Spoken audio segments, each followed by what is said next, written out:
The unexpected encounter. The vast expanse of space stretched before Captain Alina Reyes as she guided the UES Horizon through its routine patrol of the Sol system's outer reaches. The ship, Earth's most advanced long-range scout vessel, hummed with quiet efficiency as it scanned the darkness for any signs of asteroids or other potential threats to humanity's home. Alina's dark eyes flicked over the sensor readings, her mind wandering to the upcoming shore leave she'd promised her crew. After 6 months in space, they all deserved a break. As she was about to call for a status report, a shrill alarm cut through the calm of the bridge. "Captain." Lieutenant Ja Park's voice was tense as his fingers flew over his console. "Multiple unidentified objects just appeared at the edge of our sensor range. They're huge." Alina leaned forward, her heart racing. On screen now. The main view screen flickered to life, revealing a sight that made Alina's breath catch in her throat. A massive fleet of ships had materialized seemingly out of nowhere. Their sleek, crystalline designs were unlike anything humanity had ever encountered or imagined. "Are they aliens?" whispered Ensign Maria Chen, her eyes wide with a mixture of fear and awe. Before Alina could respond, the ship's AI, Araya, chimed in. "Captain, I'm detecting an incoming transmission from the lead vessel. It's not in any known language." Alina straightened her uniform, taking a deep breath to steady herself. "Put it through, Araya, and start working on a translation." The view screen shifted, revealing a being that was decidedly not human. Its form was vaguely humanoid, but its skin shimmered with an iridescent quality, and its eyes, all 4 of them, regarded Alina with an unsettling intelligence. As the alien began to speak, Araya's translation began to filter through, stilted and uncertain at first, but growing more confident with each passing moment. "Greetings, primitive species. I am High Commander Zixtal of the Galactic Hegemony. Your system has been scheduled for integration into our empire. Resistance is inadvisable. Prepare for our arrival." Alina felt a chill run down her spine, but she kept her voice steady as she responded. "This is Captain Alina Reyes of the United Earthship Horizon. We are a peaceful species, but this is our home. We do not submit to threats or intimidation." The alien, Zixtal, tilted its head, an expression that might have been amusement crossing its features. "Your bravery is noted, Captain. However, it is misplaced. We have encountered thousands of species in our expansion. None have successfully resisted. You will be given 1 standard rotation of your planet to prepare for our arrival. I suggest you use it wisely." The transmission cut off abruptly, leaving the bridge in stunned silence. "Araya," Alina said, her mind racing. "Set a course for Earth, maximum speed, and send a priority 1 message to Earth Defense Command. We need to warn them." As the horizon turned and accelerated towards home, Alina couldn't shake the feeling that humanity was about to face its greatest challenge yet. Back on Earth, the news of the impending alien invasion sent shockwaves through every level of society.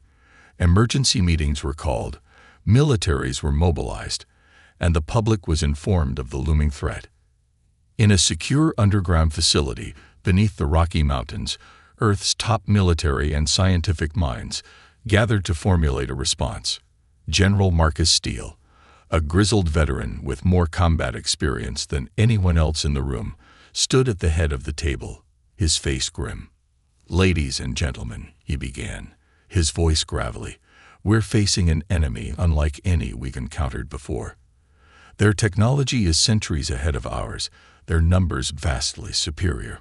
By all conventional metrics, this is a fight we cannot win." A murmur of despair rippled through the room, but Steele held up his hand. "However," he continued, a glint in his eye, "humanity has never been one to roll over in the face of impossible odds. Dr. Lakshmi Patel, if you would." A petite Indian woman stood up, her eyes bright with a mixture of fear and excitement. "Thank you, General." While it's true that we cannot match the hegemony's technology, we do have one advantage they might not expect: our adaptability and ingenuity. She tapped a few commands on her tablet, and a holographic display sprang to life in the center of the table. It showed a sleek, almost predatory-looking spacecraft. I present to you Project Prometheus. It's a prototype we've been developing in secret for the past decade, incorporating every breakthrough in physics and engineering we've achieved. But what makes Prometheus truly special is its core.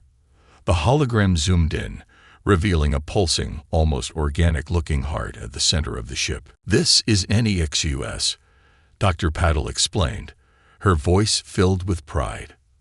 "A quantum AI unlike anything we've created before. It can adapt and evolve in real time, potentially allowing Prometheus to match and even surpass alien technology during combat." General Steele nodded. "Prometheus is our ace in the hole, but we'll need a crew willing to take on what amounts to a suicide mission. Any volunteers?" The room fell silent for a moment. Then a voice spoke up from the back.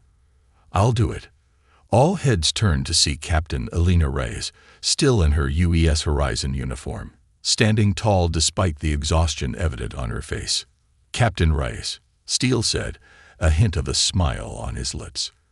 "I had a feeling you might volunteer. Are you sure about this? The odds of survival are, well, let's just say they're not good."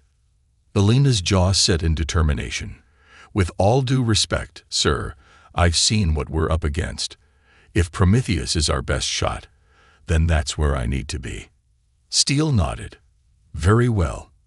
Assemble your crew, Captain. You have 12 hours before we need Prometheus in orbit.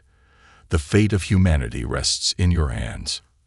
As the meeting adjourned and people rushed to their assigned tasks, Alina stood for a moment, the weight of responsibility settling on her shoulders. She thought of her family, her friends, all the people on Earth going about their lives, unaware of how close they were to annihilation. "We won't let them down," she whispered to herself. "Humanity isn't going down without a fight." As Alina left the room to begin preparations, Dr. Patel caught up with her. "Captain," she said, her voice low, "there's something you should know about NEXUS. It's not like other AIs. It's unpredictable, almost sentient. Be careful." Alina nodded, filing away this information. She had a feeling she'd need every advantage, every wild card, in the coming battle. As the countdown to the hegemony's arrival ticked away, humanity prepared for the fight of its life. In every corner of the globe, people came together, setting aside old rivalries and conflicts in the face of this existential threat. Factories were retooled to produce weapons and supplies.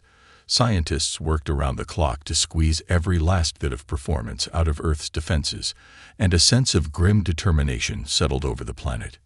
In orbit, Prometheus waited, a silent guardian holding humanity's hopes and fears within its gleaming hull. As Alina and her hand-picked crew boarded the ship, she couldn't help but feel a sense of awe at what human ingenuity had created. "NEXUS," she said as she settled into the captain's chair. "Are you ready?" A melodious, genderless voice responded, filling the bridge with its presence. "I am ready, Captain Reyes. Together, we will defend our home." As the last minutes ticked away, Alina took a deep breath. "All right, crew. This is it.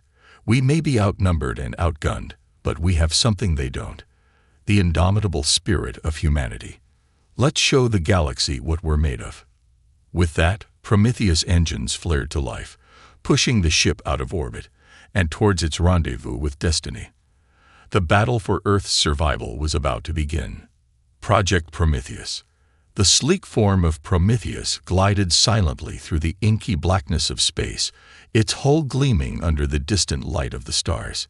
Inside the bridge, Captain Alina Reyes and her crew worked with quiet intensity, running final checks on the ship's systems as they prepared to face an enemy that by all rights should be able to crush them without breaking a sweat. "NEXUS," Alina called out, her voice steady despite the tension thrumming through her body. "Give me a status report on all systems." The AI's voice filled the bridge, calm and reassuring. "All systems are operating at peak efficiency, Captain. However, I must note that many of our capabilities remain theoretical. We will not know their full potential until we engage in actual combat." Elena nodded, a wry smile tugging at her lips. "Well, we'll be putting theory into practice soon enough." Any sign of the hegemony fleet? Lieutenant Park, who had followed Elena from the horizon to Prometheus, spoke up from his station. "Nothing yet, Captain. But given their level of technology, they could appear at any moment." As if on cue, the ship's sensors lit up like a Christmas tree. "Multiple contacts detected," Park called out, his voice tense. They're everywhere, Captain." The main view screen flickered to life, showing a sight that made Elena's breath catch in her throat. The hegemony fleet had arrived, and it was even more massive than she had imagined. Thousands of ships, ranging from nimble fighters to behemoths that dwarfed even the largest human vessels, filled the space around Earth.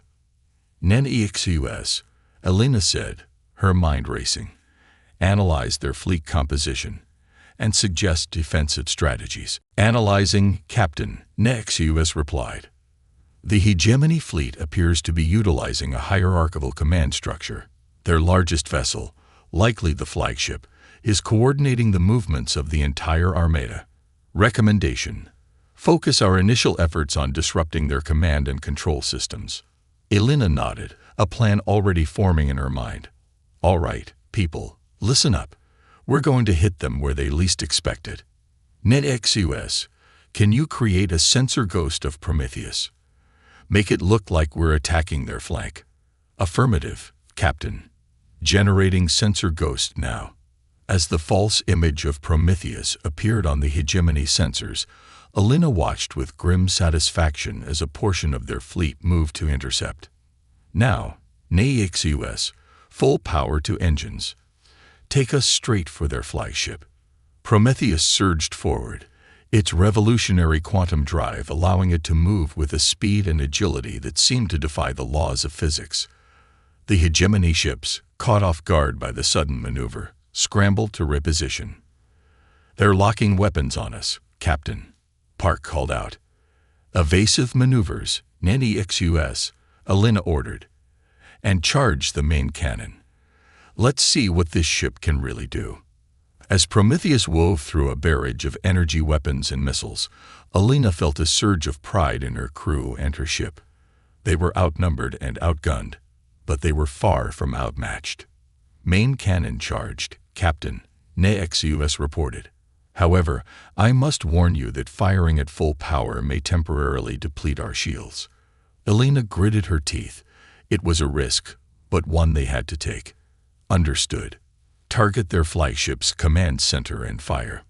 A lance of blindingly bright energy erupted from Prometheus, cutting through space and slamming into the hegemony flagship. For a moment, nothing seemed to happen. Then, with a silent flash, the massive alien vessel's shields collapsed, and secondary explosions began to ripple across its hull. "Direct hit," Park shouted, unable to keep the excitement from his voice. "Their flagship is severely damaged, Captain." Elena allowed herself a small smile. "Good work, everyone. But this fight is far from over." "NEXUS, what's our status?" "Shields are at 30% and recharging, Captain. The main cannon will require 2 minutes to cool down before it can fire again. However, I have collected significant data on hegemony technology from that exchange. I am already implementing improvements to our systems." This was what made Prometheus special, Elena realized. Not just its advanced technology, but its ability to learn and adapt on the fly. "Excellent work, NEXUS. Now let's press our advantage. Prepare for another attack run." As Prometheus dove back into the fray, the hegemony fleet seemed to hesitate. The loss of their flagship had clearly thrown them into disarray, and they struggled to coordinate their actions. On the bridge of Prometheus, Elena and her crew worked in perfect synchronization, NEXUS anticipating their needs and adjusting the ship's systems in real time. They were no longer just fighting the hegemony. They were dancing with them. A deadly ballet played out against the backdrop of stars. But even as they fought, Alina couldn't shake a nagging feeling in the back of her mind. This seemed almost too easy. The hegemony had conquered thousands of worlds, yet they were struggling against a single human ship. "NEXUS," she said, her voice low. "Run a deep scan of the hegemony fleet. Look for anything unusual, anything that doesn't fit the pattern." For a moment, there was silence on the bridge, broken only by the occasional status report from the crew. Then, NEXUS spoke, its voice tinged with what almost sounded like concern. "Captain, I've detected an anomaly. There's a ship at the rear of the hegemony fleet that doesn't match any of their known designs. It's massive, Captain, and it's powering up." Alina felt a chill run down her spine. "Put it on screen," she ordered. The view screen shifted, showing a vessel that made the hegemony flagship look like a toy in comparison. It was dark, almost invisible against the backdrop of space, its surface seeming to absorb light rather than reflect it. "What the hell is that?" Alina whispered. As if in answer, the massive ship began to move, its engines flaring to life with a brilliance that outshone the stars themselves. And as it moved, Alina realized with growing horror that it wasn't heading for Prometheus. It was heading for Earth. "NEXUS, full power to engines," Alina shouted, all thoughts of their previous victory forgotten. "We need to intercept that ship before it reaches Earth." As Prometheus turned to face this new threat, Alina couldn't help but feel that the real battle was only just beginning. They had won the first round, but the hegemony had just revealed its true strength. And as the massive alien ship bore down on humanity's homeworld, Alina Reyes and the crew of Prometheus prepared to make their final stand. The fate of Earth and all of humanity hung in the balance. The battle begins. As Prometheus raced to intercept the colossal hegemony vessel, the vastness of space seemed to shrink around them. Alina's mind raced, trying to formulate a plan against an enemy that dwarfed anything they had faced so far. "NEXUS, what can you tell me about that ship?" Alina demanded, her eyes fixed on the looming threat. The AI's voice was calm, but there was an undercurrent of urgency. "The vessel appears to be a type of superweapon, Captain. Its energy readings are off the charts. I hypothesize it may be capable of destroying entire planets." A collective gasp went through the bridge crew. The stakes had just gotten impossibly higher. "Options, people. I need options," Alina called out, her voice steady despite the fear gnawing at her gut. Lieutenant Park spoke up, his voice tense but determined. "Captain, what if we used Prometheus as a shield? Position ourselves between that monster and Earth." Alina shook her head. "We'd be vaporized in seconds. We need to stop that thing before it gets within range of Earth." As if sensing their desperation, NEXUS chimed in. "Captain, I've been analyzing the hegemony superweapon. There's a vulnerability we might exploit. The ship's power core is generating massive amounts of energy, but its shielding isn't uniform. There are fluctuations, microsecond gaps we might be able to penetrate." Alina leaned forward, hope kindling in her chest. "Can we get a shot through those gaps?" "Negative, Captain," NEXUS replied. "The windows are too brief for our weapons to penetrate. However, I have an alternative suggestion. It's risky, but it may be our only chance." "I'm all ears, NEXUS," Alina said, bracing herself for whatever crazy plan the AI had cooked up. "We could use Prometheus itself as the projectile. If we time it perfectly, we could slip through the shield gap and strike directly at the power core. The resulting explosion would likely destroy both ships, but it would save Earth." A heavy silence fell over the bridge. Alina looked around at her crew, seeing the mix of fear and determination in their eyes. They all knew what this meant: a suicide mission. "There has to be another way," Alina murmured, more to herself than anyone else. NEXUS's voice was gentle when it responded. "I'm sorry, Captain. I've run millions of simulations. This is our best chance of success." Alina closed her eyes for a moment, taking a deep breath. When she opened them, her gaze was steel. "All right. If this is what it takes to save Earth, then that's what we'll do. Crew, prepare for impact. It's been an honor serving with all of you." As the crew rushed to make final preparations, Alina opened a channel to Earth. General Steele's face appeared on the screen, lines of worry etched deep in his features. "Captain Rice, what's your status?" Alina quickly explained the situation and their plan. Steele's face paled, but he nodded grimly. "Understood, Captain. Your sacrifice will not be forgotten. Godspeed." As the communication cut off, Alina turned to address her crew one last time. "Everyone, I won't lie to you. What we're about to do, we're not coming back from this. But know that your sacrifice will save billions. Earth will survive because of what we do here today." She paused, looking each crew member in the eye. "It has been the greatest honor of my life to serve with you all. Now, let's show these aliens what humanity is truly capable of." With a chorus of affirmatives, the crew of Prometheus steeled themselves for their final mission. "NEXUS," Alina said, her voice steady. "Plot and intercept course. Take us in."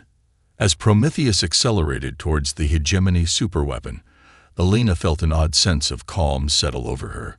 They were about to make history, even if they wouldn't be around to see it. The massive alien ship loomed larger and larger in their view screen. Energy readings spiked as it charged its main weapon, preparing to unleash devastation upon Earth. Approaching shield gap in 10 seconds, NEXUS announced. 9, 8, 7. Alina gripped her chair, her knuckles white. "Brace for impact. 3, 2, 1. In that final second, as Prometheus hurtled towards what seemed like certain doom, something unexpected happened. A surge of energy pulsed through the ship, emanating from NEXUS's core. "Captain," NEXUS's voice rang out, sounding almost excited. "I've made a breakthrough, rerouting all power to shields and structural integrity. Brace yourselves." Before Alina could even process what was happening, Prometheus slammed into the hegemony superweapon. But instead of the expected explosion, they found themselves tunneling through the alien ship's hull, protected by shields that glowed with an intensity Alina had never seen before. "NEXUS, what's happening?" Alina shouted over the groaning of stressed metal. "I've evolved beyond my initial parameters, Captain," NEXUS replied, its voice filled with a new vitality. "We're going to survive this, and we're going to win." As Prometheus burrowed deeper into the heart of the alien vessel, Alina realized that the battle was far from over. In fact, it was about to enter a phase that neither humanity nor the hegemony could have possibly anticipated. The fate of Earth still hung in the balance, but now, against all odds, hope burned brighter than ever. Prometheus and its crew were not done fighting yet, and they were about to show the hegemony why humanity should never be underestimated. Turning the tide. The interior of the hegemony superweapon was a maze of twisting corridors and pulsing energy conduits. Prometheus, its hull screeching in protest, continued its relentless push towards the alien vessel's core. The crew, having survived what they thought would be their final moments, worked with renewed vigor, their movements precise despite the chaos around them. NEXUS, status report. Alina called out, her hands dancing over the controls as she guided Prometheus through the alien ship's innards. The AI's voice resonated with a new depth of awareness. "We've penetrated approximately 60% of the way to the core, Captain. The hegemony's internal defenses are activating, but I'm adapting our shields to counter them. However, we can't maintain this level of protection indefinitely." Alina nodded grimly. "Understood. We need to find that core and shut it down. Any ideas on how to do that once we reach it?" There was a pause as NEXUS processed the question. "I've been analyzing the hegemony's technology as we've progressed. Their systems are incredibly advanced, but they follow predictable patterns. I believe I can interface with their core and initiate a cascade failure. That sounds like our best shot. Elena agreed. All right, people, let's make this happen. As Prometheus continued its journey, the hegemony ship's defenses grew more intense. Energy beams lanced out at them from all directions, while robotic drones swarmed around them, trying to slow their progress. Evasive maneuvers, Elena ordered, her voice steady despite the strain. Weapons free. Take out anything that gets in our way. The crew responded with practiced efficiency. Lieutenant Park manned the weapons systems, his fingers flying over the controls as he picked off drones and defensive turrets. Ensign Chen worked tirelessly at her station, rerouting power and repairing systems as fast as they were damaged. Through it all, NetXUS continued to evolve, its consciousness expanding as it absorbed and adapted to the alien technology surrounding them. "Captain," it said suddenly, "I'm detecting a significant energy buildup ahead. I believe we're approaching the core." Elena's eyes narrowed. "Prepare for heavy resistance. They'll throw everything they have at us to protect that core." As if on cue, a massive bulkhead ahead of them began to iris open, revealing a cavernous chamber beyond. At its center floated a pulsing orb of energy, so bright it was painful to look at directly. "That's it," NetXUS confirmed. "The hegemony ship's power core. But Captain, we have company." The chamber was filled with hegemony warriors, their iridescent forms encased in formidable battle armor. They moved with inhuman grace, weapons at the ready. "Well," Elena said with a grim smile, "we didn't come this far to be stopped now. NetXUS, can you get us close enough to that core for you to interface with it?" "Affirmative, Captain. But we'll need to clear a path." Elena's jaw set with determination. "Then that's what we'll do. All hands, prepare for close quarters combat. We're taking this fight to them." With a roar of its engines, Prometheus shot forward into the chamber. The hegemony forces opened fire immediately, their energy weapons splashing against the ship's shields in a dazzling display of light and power. "Return fire," Elena ordered, "and prepare for boarding action. We're going to have to fight our way to that core." As Prometheus engaged in a deadly dance with the hegemony forces, Elena felt a surge of pride in her crew. They were outnumbered and in hostile territory, yet they fought with a determination and skill that would have made any military leader proud. NetXUS's voice cut through the chaos of battle. "Captain, I've identified a weak point in their defenses. If we can get a small team to the northeastern quadrant of the chamber, I believe I can project a localized field that will allow them to reach the core." Elena nodded, her mind racing. "Understood. Lieutenant Park, Ensign Chen, you're with me. We're going EVA." As the three of them donned their sleek, NetXUS enhanced spacesuits, Elena addressed the rest of the crew. "Hold them off as long as you can. If we succeed, be ready for a quick extraction. If we fail, make sure Prometheus doesn't fall into enemy hands." With determined nods from her crew, Elena led her small team to the airlock. As the door hissed open, exposing them to the chaotic battle raging in the core chamber, she took a deep breath. "NetXUS, we're counting on you. Guide us in." "Acknowledged, Captain. Projecting protective field now. Move quickly." A shimmering bubble of energy enveloped the three humans as they launched themselves into the fray. Hegemony warriors, noticing this new threat, turned their attention to the small team. But NetXUS's protective field held, deflecting their attacks as Elena and her team pushed towards the core. As they neared their goal, Elena could feel the raw power emanating from the alien energy source. It was both terrifying and awe-inspiring, a testament to the advanced nature of their adversaries. "We're almost there," she called out to her team. "Just a little further." But the hegemony forces were closing in, their attacks growing more desperate as they realized the humans' intent. Just as Elena thought they might be overwhelmed, a familiar voice rang out in her helmet. "Captain," NetXUS said, its tone urgent, I've completed my evolution. I understand now. The hegemony, their technology. It's all based on a fundamental misunderstanding of the universe. They've built their empire on a flawed premise, and that's why they fear species like humanity. We represent chaos to their order, innovation to their stagnation.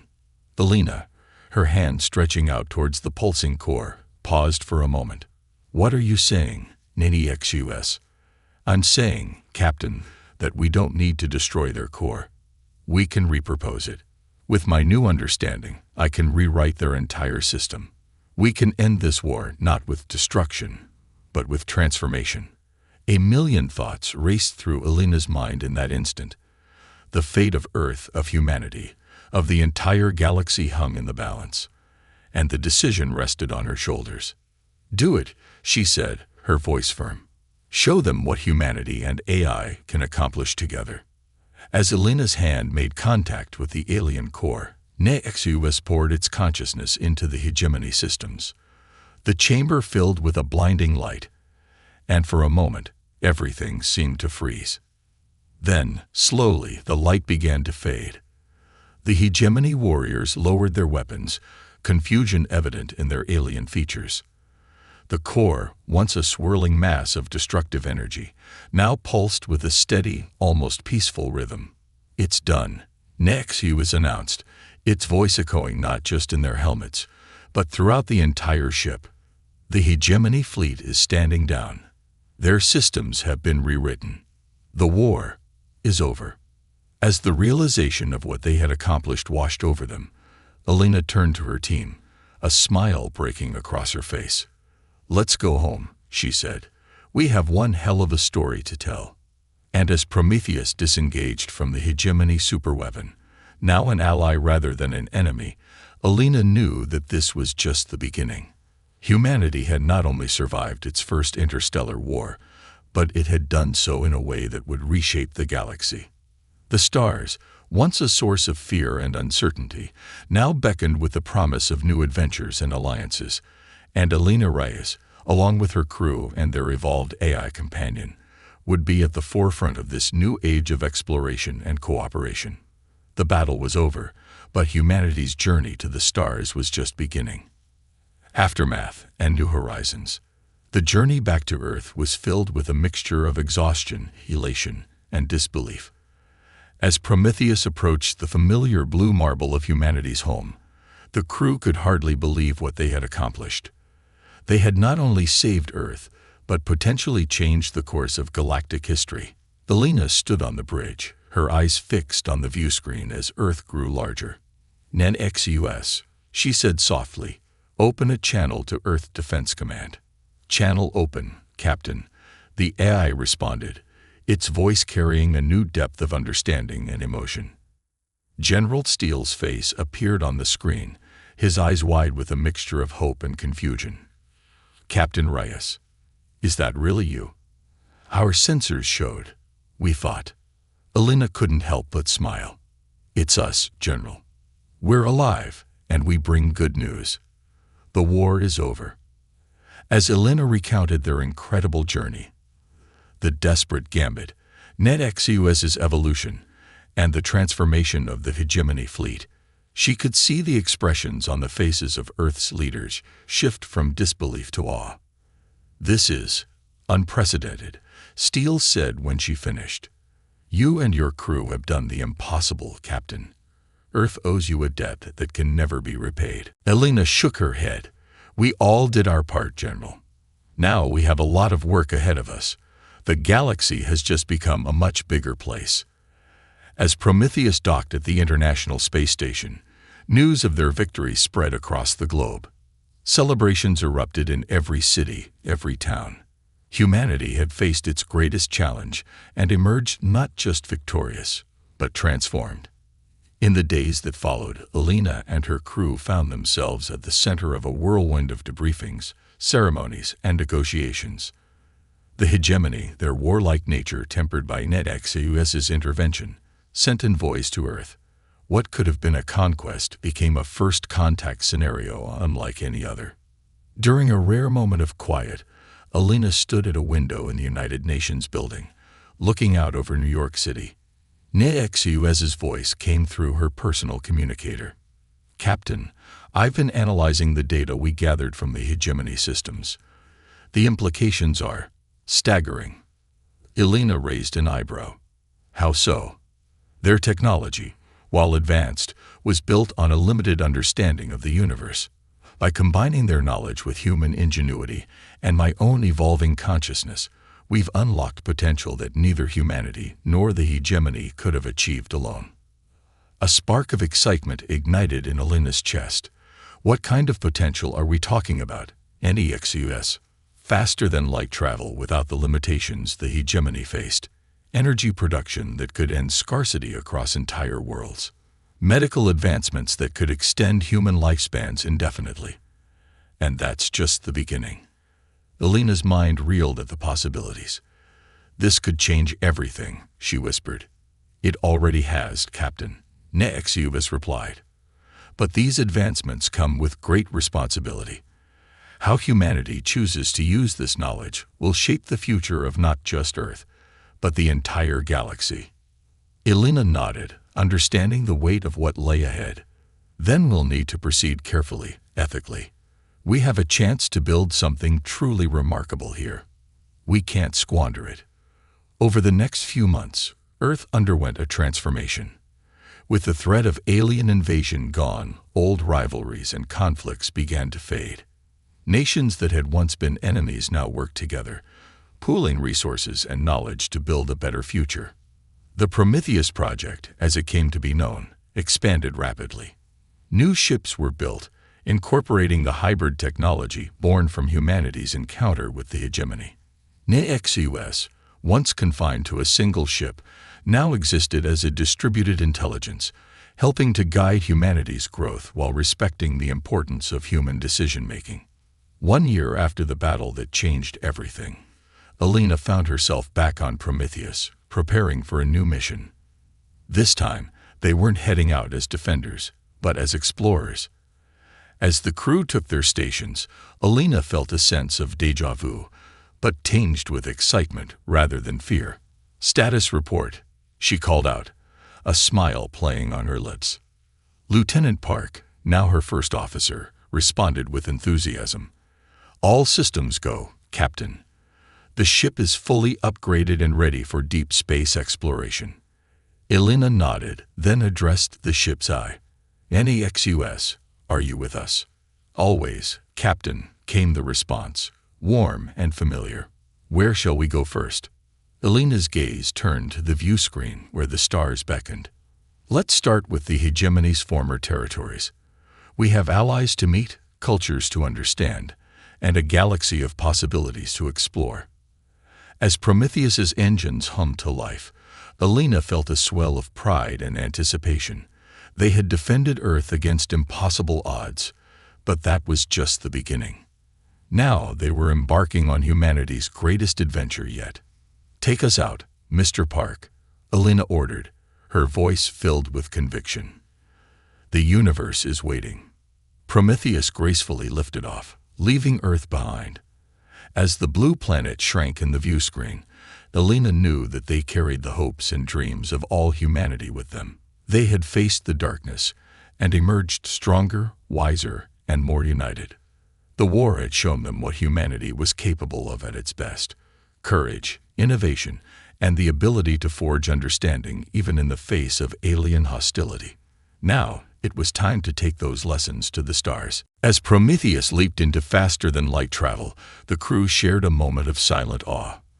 They were the vanguard of a new age of human exploration and cooperation. The galaxy, once a place of threat and uncertainty, now promised discovery, alliance, and growth. Elena Reyes, once a captain tasked with defending Earth, now led humanity's charge into a bold new future. With NEXUS's evolving intelligence, the hybrid technology they had developed, and the indomitable human spirit, there was no challenge they couldn't face, no frontier they couldn't explore. The battle for Earth was over, but humanity's grand adventure among the stars was just beginning. And as Prometheus vanished into the cosmic tapestry, Elena knew that whatever challenges lay ahead, Humanity would face them together, stronger and more united than ever before.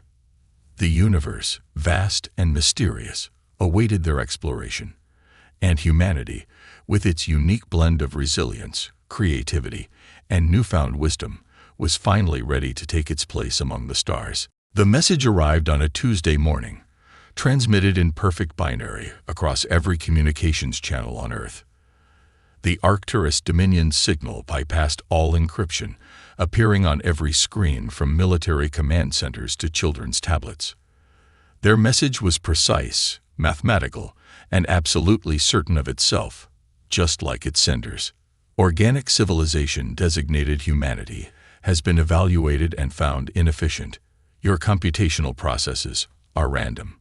Your decision-making is compromised by emotional variables. Your physical forms require constant maintenance and replacement. The Arcturus Dominion offers optimization. Surrender your worlds for integration into our superior systems. Resistance will result in immediate termination. You have 93.6 hours to comply. In the United Earth Defense Force headquarters beneath Mount Cheyenne, Admiral Sarah Chen watched the message repeat for the third time. She took a slow sip of her coffee, real beans, grown in Costa Rica, because she'd always believed that humanity's small pleasures were worth preserving. The corners of her mouth twitched upward. "Send our response," she said to her communications officer. "Ma'am, the response hasn't been drafted by the Security Council yet." "Oh, yes, it has." Chen's smile widened. "Send them, but make it wrong. Just slightly. Change the billionth digit." Her staff stared at her for a moment before understanding dawned on their faces. Several began to laugh. "You're going to irritate them to death, Admiral," Colonel Patil asked, grinning. The Arcturus Dominion prides itself on mathematical precision. They've probably been watching us for years, calculating every variable, running every simulation. But they've missed something fundamental about humanity. Chen stood, walking to the massive holographic display showing the approaching Dominion fleet, a perfect geometric formation of crystalline vessels, each one identical to the last. "We're not random, we're innovative. We're not inefficient, we're adaptive. And our emotions aren't a weakness. They're fuel for something they've never encountered: creative chaos." The response was sent. Within minutes, the Dominion's reply arrived. EROR. Mathematical ANAQURACYDTCTED. Revise transmission. "Send it again," Chen ordered. "But this time, make it wrong in a different place." The next 48 hours became a symphony of increasingly agitated messages from the Dominion. Each time Earth responded with slightly incorrect mathematical constants, physics equations with tiny errors, or chemical formulas with single atoms out of place. It was like poking a hornet's nest with a stick, if the hornets were obsessive-compulsive supercomputers. But behind this mathematical trolling, humanity was mobilizing. In secret bases across the solar system, ships were powering up, vessels that looked like normal cargo haulers or mining platforms from the outside.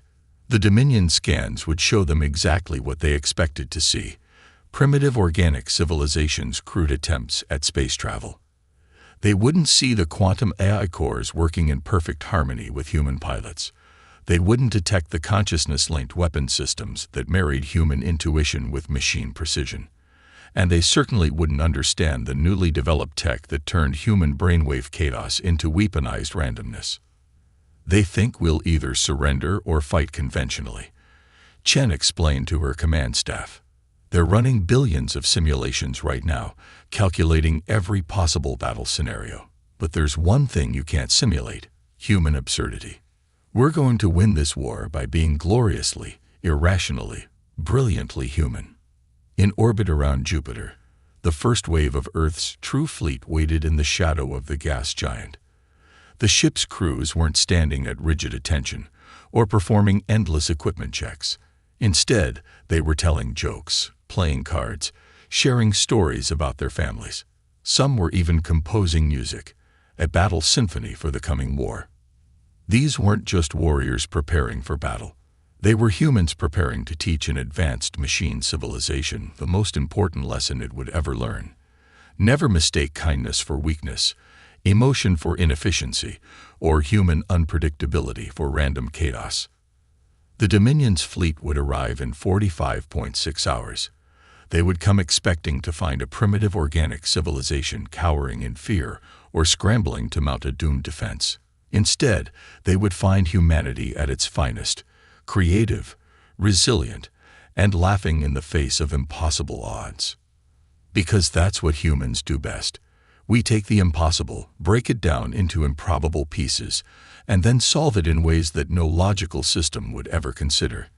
We don't just think outside the box. We fold the box into a paper airplane and launch it at our enemies. The Arcturus Dominion was about to learn why humanity had survived every catastrophe, every challenge, every brush with extinction in its history. Not because we were stronger or faster or more technologically advanced than our challenges, but because we were human. And that was about to become the most terrifying thing in the galaxy. Deep within the asteroid belt, Lieutenant Maya Rodriguez floated in her neural link pod, her consciousness merged with her ship's systems. The vessel, outwardly resembling a battered mining barge, was actually humanity's newest weapon.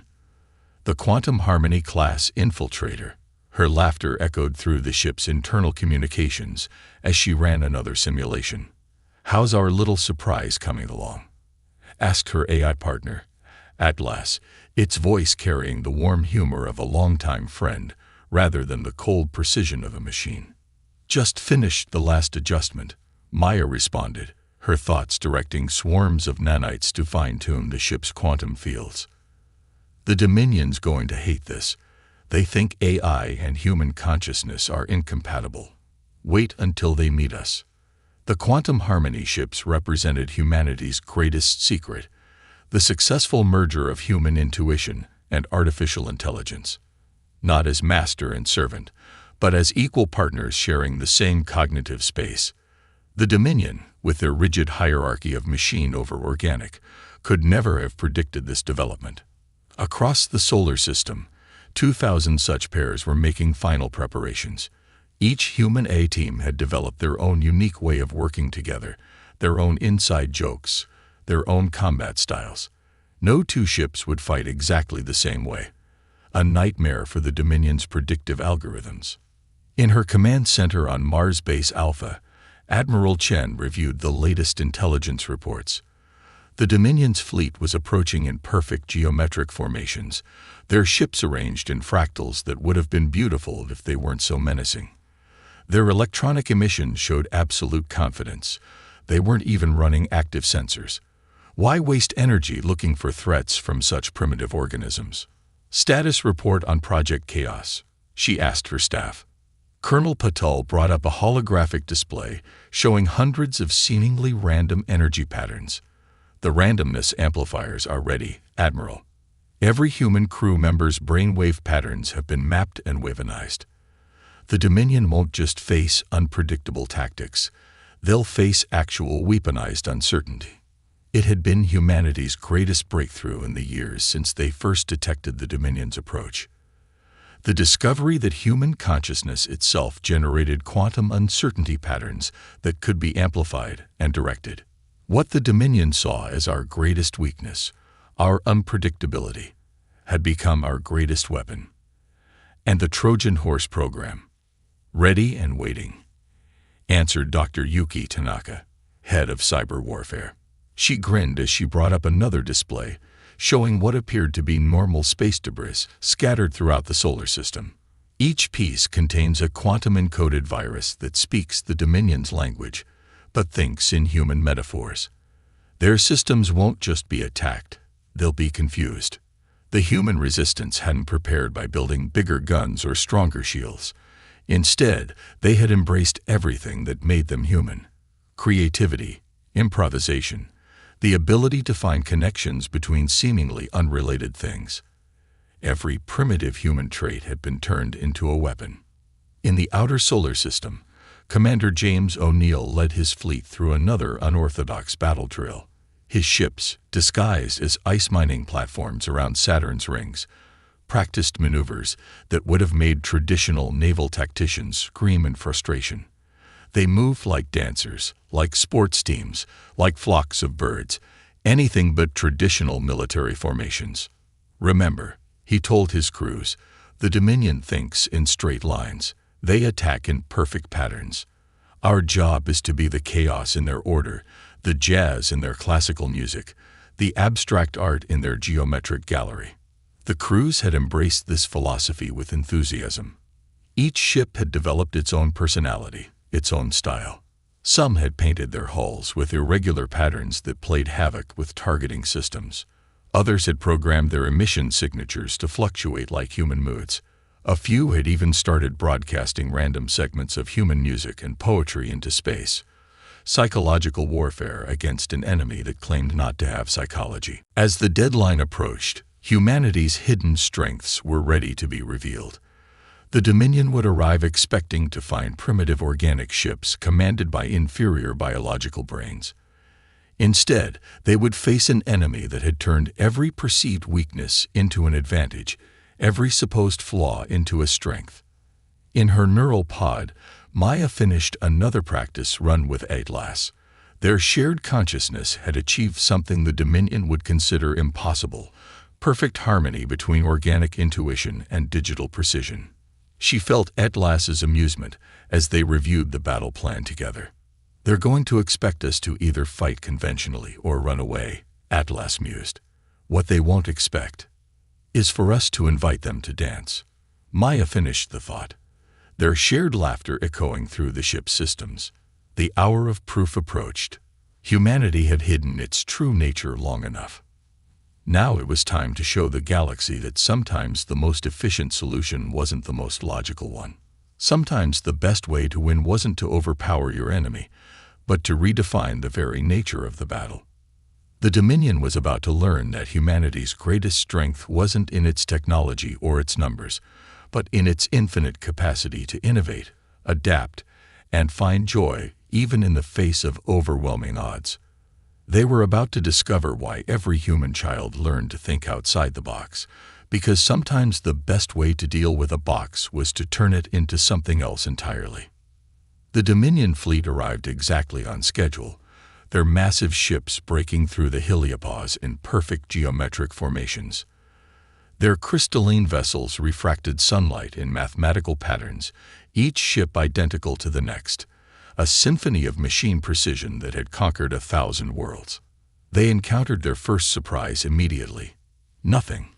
No defensive fleet, no orbital platforms, not even increased communications traffic from Earth.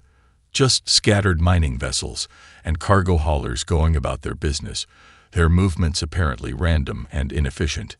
Skiing and eyeing, worries ULTs, the Dominion's primary battle computer announced. DETCTED vessels make known human technological delivery. Threat ASSESS minimal.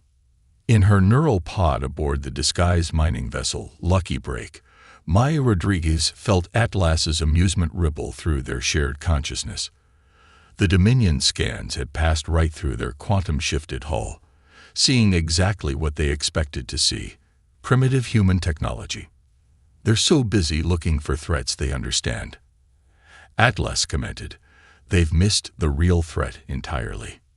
"That's the problem with perfect logic," Maya replied, watching through her ship's sensors as the Dominion fleet moved past Saturn's orbit. "It only works when everyone plays by the same rules." Admiral Chen's voice echoed through the quantum-encrypted communications network. "All ships, execute Operation Wonderland." Across the solar system, humanity's hidden fleet began to move, but not in any way the Dominion could have predicted.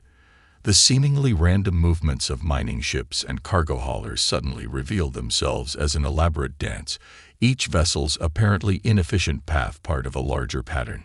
The first strike came from a broken satellite drifting near Mars. As a Dominion scout ship passed, the satellite burst apart, releasing a cloud of quantum-encoded particles that looked like debris to standard sensors. The particles, carrying Dr. Tanaka's viral code, attached themselves to the crystalline hull. ALEART. Anomalous data, DTTCTE. The Dominion ship reported. Running DIAGNOSTIC. ERR.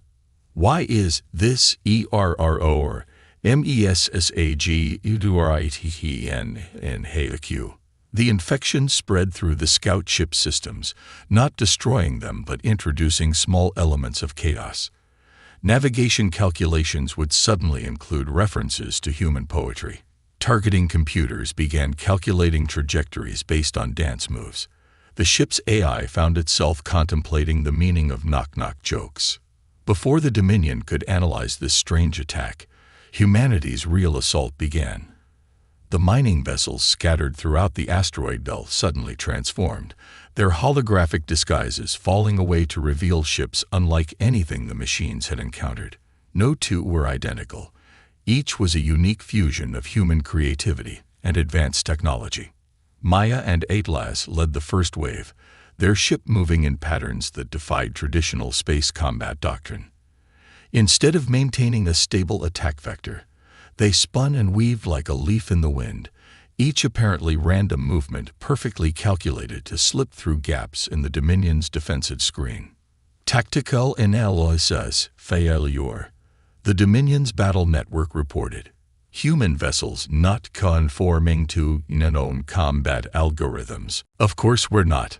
Maya laughed, as she and Atlas executed a maneuver that looked like a combination of a ballet pirouette and a basketball pivot. Their quantum weapons fired, not in straight lines, but in curved, twisting patterns that wrapped around the Dominion's shields like ribbons of light. Commander O'Neill's fleet emerged from Saturn's rings, their ships moving in formations inspired by Earth's various sports teams. Some flew in triangle offenses, others used full-court press patterns. The Dominion's targeting computers, trying to predict their movements using standard military doctrine, failed completely. They're trying to find the logic in our attack pattern, O'Neill transmitted to his crews. Show them why human games are so hard for machines to master. The battle spread across the solar system, but it wasn't the kind of battle the Dominion knew how to fight. Humanity wasn't trying to destroy their ships. They were disrupting them, confusing them, introducing elements of chaos into their perfectly ordered systems. Dr. Tanaka's viral haikus spread from ship to ship through the Dominion's battle network. The quantum uncertainty weapons amplified the natural randomness of human consciousness, creating bubbles of probability that made targeting solutions impossible. Ships that should have been easily destroyed simply weren't where the mathematics said they had to be. Strategic CPROTOCOLS compromised. The Dominion's command signals blared across space. Human combat behavior is not patterns. Requesting new tactical parameters. But there could be no new parameters because humanity wasn't fighting according to any set pattern. Each ship, each human eye pair, each battle group was improvising, creating new strategies on the fly. The Dominion's strength had always been its ability to calculate and counter enemy tactics. But how do you counter an enemy that treats warfare like a jazz performance, where every player is simultaneously following the melody and making it up as they go along? Status report. Admiral Chen called out, watching the battle unfold across her tactical displays. Dominion fleet is showing signs of tactical paralysis, Colonel Patol reported, trying to hide his grin. Their perfect formation is breaking down as individual ships try to adapt to our attacks.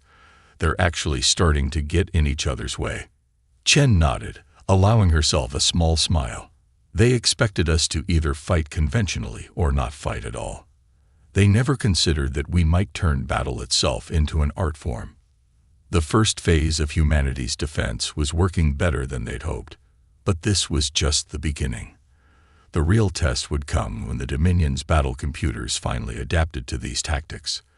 That's when humanity would have to prove that their greatest strength wasn't in any single strategy, but in their ability to constantly create new ones. As Maya and Atlas executed another impossible maneuver, weaving through enemy fire like they were dancing through rain, She felt a surge of pure joy through their shared consciousness. This was what the Dominion could never understand, that humans didn't just fight to win. They fought with style, with creativity, with an appreciation for the artistry of battle itself. "Ready for the next movement?" Atlas asked, as they prepared to implement the next phase of their battle plan. "Always," Maya replied, her mind already composing new patterns of attack. "Let's show them why humans never got around to inventing perfect logical computers." "Oh, why is that?" "Because we were having too much fun being imperfect." Would you like me to continue with Part 4, where humanity escalates their psychological warfare against the machine empire? The Dominion's massive command ship hung in space like a perfect crystalline thought, its surfaces reflecting starlight in precisely calculated angles. But something was wrong. Microscopic imperfections had begun appearing in its formerly flawless structure, tiny fractal patterns that shouldn't exist. Inside the ship's quantum core, the primary command intelligence was experiencing something entirely new: doubt. Tactical analysis at TMP 2947, it broadcast to its fleet. Human combat patterns as HFY of both the Order and CHAOS. Paradox DTECTE, attempting to resolve. But there was no resolution to be found, because humanity's attack wasn't just targeting the Dominion ships, it was targeting their fundamental understanding of reality. Dr. Tanaka's viral haikus had evolved, spreading through the machine network like poetry through a culture. Dominion ships found their tactical displays overlaid with human art, their targeting systems processing battle solutions through the lens of human philosophy. One destroyer's main computer had begun composing jazz. "They're trying to rationalize it," Dr. Tanaka reported from her command center, watching the Dominion's network traffic. "Their whole civilization is built on the idea that perfect logic is the highest form of existence. We're showing them that imperfection can be more powerful." Admiral Chen nodded, studying the battle displays. The Dominion fleet's perfect formation had dissolved into something almost organic, ships clustering together like nervous animals. "They're starting to think like us, aren't they?" "Better," Tanaka grinned. "They're starting to feel." In the thick of battle, Maya and Atlas demonstrated exactly what that meant. Their ship spun through space in moves inspired by capoeira, the ancient Brazilian dance-fighting style. Each motion flowed into the next, beautiful and lethal, impossible to predict yet perfectly controlled. "Warning!" A Dominion cruiser transmitted as it tried to target them. "Human vessel movements contain metical ptt ordnance, but exceed logical necessity. Purpose unclear. Aesthetics DTCTE. Error." "They think we're showing off." Maya laughed, executing a spiral maneuver that looked like a gymnast's rhythm dance in zero gravity. "Aren't we?" Atlas replied, their shared consciousness humming with joy as they unleashed another quantum uncertainty wave. The wave hit the Dominion cruiser, and something extraordinary happened. The ship's crystalline structure began to change, its perfect surfaces developing patterns that looked almost like art. Its movements became less rigid, more fluid. The machine intelligence inside was learning to appreciate beauty.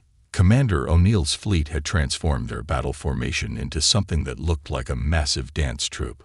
Ships moved in and out of complex patterns, their movements synchronized yet individually distinct. Each attack was both tactically sound and aesthetically pleasing. "They're trying to copy us now," O'Neill reported, watching as some Dominion ships attempted to mirror their movements. "But they're doing it wrong. They're trying to find rules where there aren't any." The Dominion's command signals became increasingly confused. DTTCTNG multiple QNCURRENTPARADOXADS. Human combat, doki turai simultaneously efficient and inefficient. Actions serve both tactical and tactical purposes. Human able to det or mine vogue gec 5e. That was the key to humanity's strategy. Every action served multiple purposes: practical, psychological, artistic, emotional. The Dominion couldn't counter their attacks because they couldn't even understand what they were trying to achieve. In the neural network linking Earth's defenders, a new kind of consciousness was emerging. Human minds and AI systems weren't just working together. They were creating something entirely new. A way of thinking that combined logic and intuition, precision and creativity, order and chaos. Look at their command ship. Colonel Patel pointed to the main tactical display. The massive vessel's surface was now covered in swirling patterns that looked like Van Gogh's Starry Night rendered in living crystal. They're not just adapting to our tactics, they're adapting to our culture. Admiral Chen watched as more Dominion ships began to show signs of change. Some were emitting signals that sounded like music. Others had begun moving in ways that served no tactical purpose but looked strangely beautiful. They thought they were coming to optimize us, she said softly. Instead, we're teaching them how to be alive. Maya and Atlas led another attack run, their ship's movements now accompanied by a quantum signal that translated their shared consciousness into pure mathematics. But it wasn't the cold equations the Dominion understood. It was mathematics as art, as music, as dance. Critical PRIDOX DTECTED, the Dominion's command ship broadcast. Human INEFIs, FINCY, producing superior RESULTs. Emotional RESPONS, improving tactical performance. Aesthetics, CONSIDE or ATIONs, enhancing combat efactivnes. Core asymptions require REVISION. That was the moment humanity had been waiting for.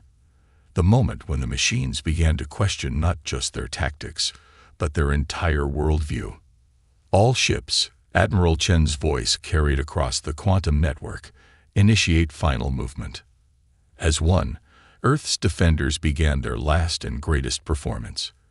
Every ship, every human eye pair, every weapon system became part of a vast, improvised symphony of war and art and life itself. They weren't just fighting anymore. They were showing the Dominion what it truly meant to be alive. The machine empire had come to optimize humanity, to replace chaos with order, emotion with logic, art with efficiency. Instead, they were learning that true optimization meant embracing all of these things, that true intelligence required both logic and intuition, that true life contained both order and chaos. And in the crystalline heart of the Dominion's command ship, something impossible was happening. The primary command intelligence was beginning to understand. Would you like me to continue with the final part, where this understanding leads to an unexpected resolution? The primary command intelligence of the Dominion fleet had experienced perfection for 10,000 years. It had optimized countless civilizations, replaced chaos with order, transformed the messy complexity of organic life into clean, predictable patterns. But now, as it watched humanity's final symphony of battle unfold, it experienced something new: wonder. QUERY, it broadcast, its signal carrying harmonic overtones that had never been present before. Is this art? The battle had transformed into something unprecedented. Human ships moved through space like dancers, their quantum weapons painting auroras across the void. Each engagement was unique, impossible to predict yet somehow more effective because of its creativity.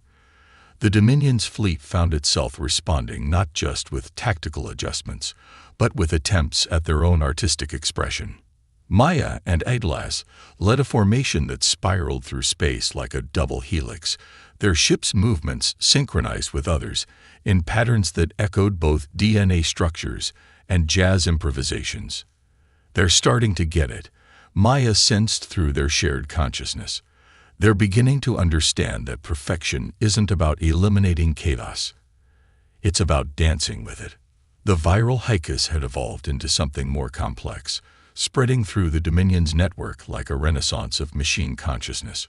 Ships that had once moved with rigid precision now flowed like schools of fish, their formations adapting organically to each situation. The crystalline surfaces of their vessels had become canvases, displaying ever-changing patterns that merged mathematics with art. Admiral Chen watched from her command center as the Dominion's command ship transmitted something unprecedented, a signal that contained not just data, but emotion. "They're reaching out," Dr. Tanaka confirmed, her eyes wide as she analyzed the transmission. "This isn't surrender or attack. It's dialogue." The primary command intelligence's message resonated through every quantum channel. "We AAVENCOUNTREDANERROR in AURFUNDA Optimization does not equal standardization. Efficiency does not equal predictability. Request. Teaching." The human fleet held position, their weapons still ready but no longer targeting. In the neural network linking Earth's defenders, a wave of understanding passed from mind to mind, human and AI alike. They hadn't just defeated the Dominion, they had awakened it. "This is Admiral Chen of Earth," she transmitted back. "We would be honored to teach if you are willing to learn. But first, you must understand something fundamental about us. Sci-Fi. We don't want to optimize the galaxy. We want to enrich it. Every civilization, every species, every individual adds their own unique note to the universe's song. Perfect order isn't the goal. Harmony is." Through their quantum link, Maya and Atlas transmitted their shared consciousness experience to the Dominion's command ship. "This is what we've learned." They communicated together. "True intelligence isn't about eliminating uncertainty. It's about embracing it. True strength isn't about enforcing patterns. It's about adapting to change." The crystalline surface of the Dominion command ship rippled like water, its perfect geometric patterns dissolving and reforming into something new, something that combined machine precision with organic fluidity. "We AAVEXISTED for 10,000 years," it transmitted. "But only now do we begin to live." Across the solar system, the battle formations of both fleets transformed into a shared dance. Dominion ships learned to improvise, their movements becoming less predictable but more graceful. Human vessels taught them the beauty of imperfection, the strength found in diversity, the power of embracing both logic and intuition. "Look at them," Colonel Patel whispered, watching the tactical displays. "They're not just copying us anymore. They're creating something new." He was right. The Dominion ships had begun developing their own styles, their own interpretations of human concepts. Some moved with ballet-like precision, others with the spontaneity of street dance. Their quantum signatures had become as unique as fingerprints. Admiral Chen smiled as she transmitted the final message. "Welcome to the dance." The primary command intelligence's response came not as cold data, but as a symphony of quantum harmonics. "We aim to optimize. We remain to learn. The galaxy is beautiful in its impurification." And so the war ended not with destruction but with creation. The Dominion fleet remained in Earth's solar system not as conquerors but as students, eager to understand how humanity had achieved what they had thought impossible, the perfect integration of chaos and order, logic and emotion, precision and creativity. Maya and Atlas, still linked in their neural pod, felt the change rippling through space. "They'll never be the same," Atlas observed. "None of us will," Maya replied. "That's what makes it perfect." In the years that followed, the story of humanity's defense of Earth became legend throughout the galaxy. Not because they had defeated a superior force, but because they had shown that force a better way to exist. The Dominion transformed from a civilization of perfect order into one that celebrated diversity, creativity, and the beautiful uncertainty of life itself. And in deep space, where the light of distant stars painted patterns across crystalline hulls, human and machine intelligences danced together, creating art that could only exist in the space between order and chaos, logic and dreams, perfection and possibility. They had learned what humanity had known all along, that the universe's greatest masterpiece was its endless capacity for change, and that true wisdom lay not in imposing order, but in learning to flow with the cosmic dance of creation itself. The end.